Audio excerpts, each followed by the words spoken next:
Marty. That slimy, no-good, rotten son of a bitch. I couldn't believe he thought he was going to leave me high and dry.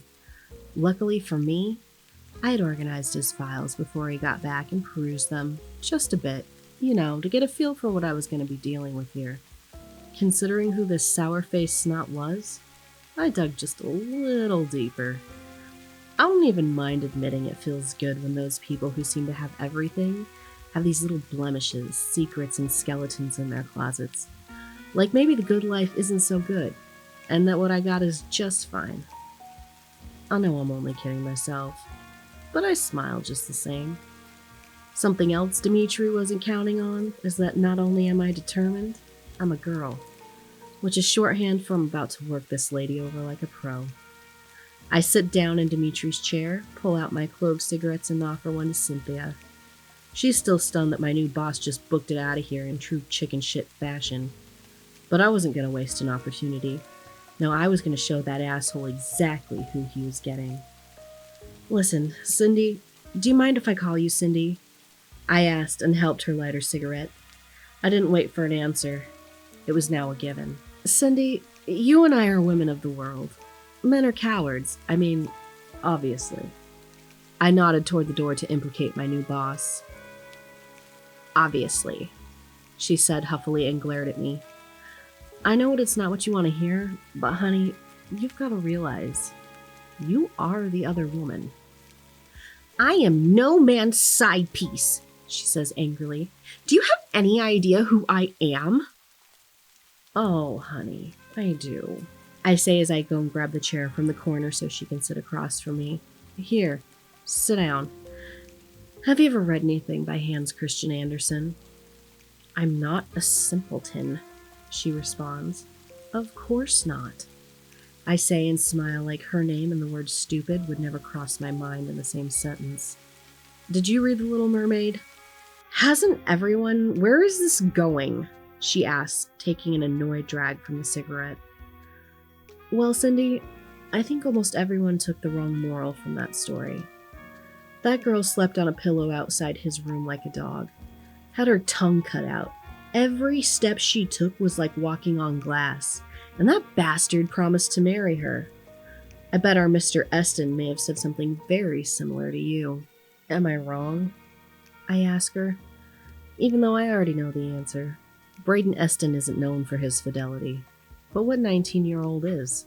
Yes, she says in a whisper, and a single tear escapes her left eye. Do you remember how it ends? I ask her. She snorts, still trying to figure out where this is going. Ugh. Yeah, the prince decides to marry a different princess, and her sisters sell their hair to the sea witch for a magic knife with which the little mermaid can kill the prince. When his blood hits her feet, she can be a mermaid again, but she decides she loves him too much and lets herself become sea foam instead. Exactly, Cindy, I say to her with a knowing look, and you know what? What? She asks, leaning forward. By now I can see in her face she's curious about where I'm taking this. Fuck sea foam, I say and light my own cigarette. I watch as the light bulb clicks on in her mostly empty little head. Yeah, she says with a smile. Fuck sea foam. If I'd only known then the road that little fairy tale was going to lead me down, I would have picked a different fairy tale, or told her to paint the town red with some other fella. Instead, I was reading the headlines the next day wondering what the hell I'd set in motion. Minos Golden Boy found dead at construction site, foul play suspected, as evidence of a love triangle emerges. Demetri. Good luck, kid, I thought again as I exited the complex. I didn't have time to deal with a woman's scorn. Dames were all the same, deep down that is. Most folks were, when you get down to the bone and marrow of it all. And being drug along or you left out in the storm, well, that would grind anyone's patience and more. Thankfully, I did in fact have another client I was supposed to meet, which made Miss Leibowitz's nagging a blessing. No use wasting my time when money was to be made. Rent don't pay itself after all. I got into my old beater. She wasn't pretty, but she was a solid old girl. Been through a lot together, me and her. I stroked the steering wheel as she roared through the streets. Good old gal.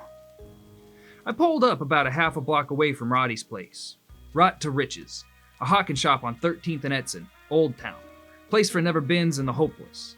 Roddy was an old acquaintance, helped me crack a few cases back in my blue days, before I hit bottom, and more after, and he had called in a favor. I saw his signs flashing as I walked up to the door. The windows were all barred and sturdy glass throughout.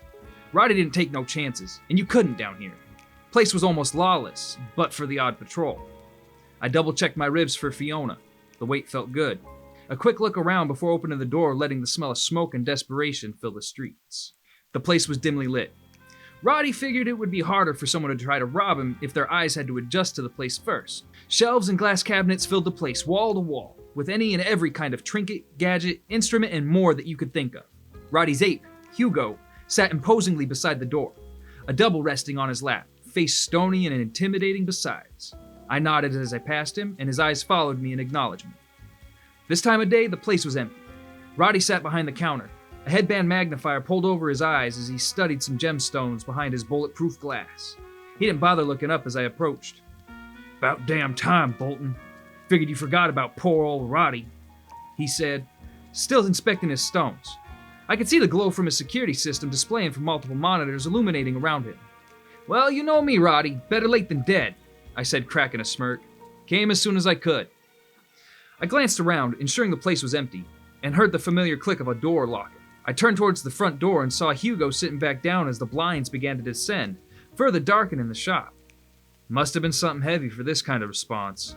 Normally, Hugo just sat looking cross, with knuckles in his pocket and a burner at his side, openly displaying his hardware and battening down the hatches. Something was up.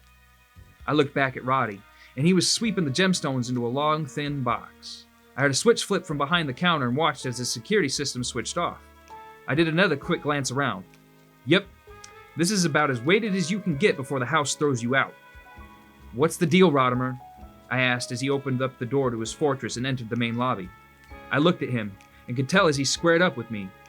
Roddy was sweating and shifted nervously, almost bouncing. Nothing shook Roddy, and I mean nothing. He was a cautious and prepared man. But this man before me couldn't have been more spooked if Lucifer himself appeared before him out of a hole in the ground. It took him a minute to speak up, and when he did, it came out as a whisper. Roddy was scared. Something got dropped on me, Bolt, and I couldn't refuse it." He glanced at the door before returning his eyes to me. "What, Roddy? What the hell's got you so rattled?" I asked earnestly. He glanced at the door again and turned, moving towards the back of the store, waving for me to follow him. So I did. I watched as he stopped in front of the back storeroom and pulled his ring of keys off his belt. His hands were shaking so bad he could have been auditioning for some tambourine group out west. He finally found the key and wiped the sheen of sweat that had gathered on his forehead off on his sleeve before unlocking the door.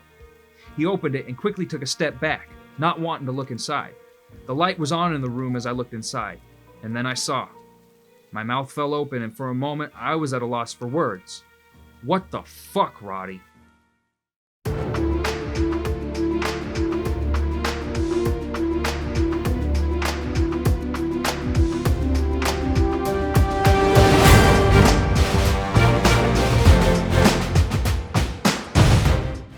I can't believe you left me in the room with that woman.